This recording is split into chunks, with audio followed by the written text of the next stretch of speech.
change in trigonometric graphs. Simple change in trigonometric graphs.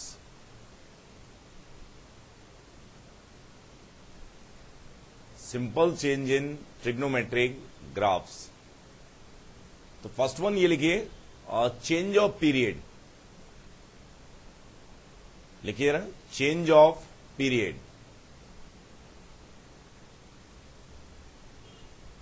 ठीक है. तो 12th में कैलकुलस में एक पार्ट आएगा पीरियोडिक फंक्शन, तब ये बात डिटेल में मालूम होगी. लेकिन अभी आपको याद करना है पीरियोडिक फंक्शन का मतलब क्या होता है. F of x plus t equal to क्या हो, f of x.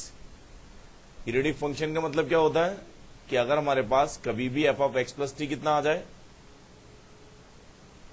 F of x. ठीक है ना. तो फंक्शन कैसा होता है, पीरियोडिक. ये ध्यान रखना है. लिख लो जरा, the function y equal to f x. The function, क्योंकि याद ही करना है इसलिए करेक्ट ही याद करें. The function y equal to f x is periodic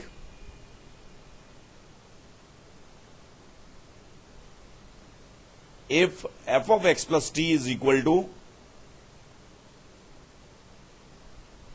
if f of x plus t is equal to f of x. The relation is valid. The relation is valid for each value of x. The relation is valid for each value of x.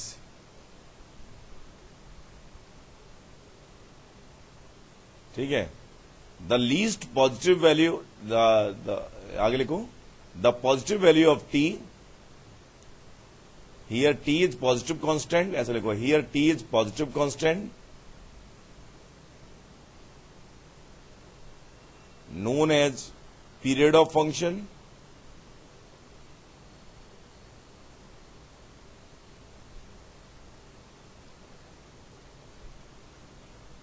And the least positive value of t, and the least positive value of t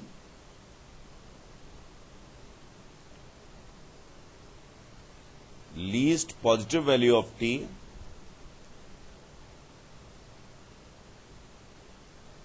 is known as fundamental period. Is known as fundamental period.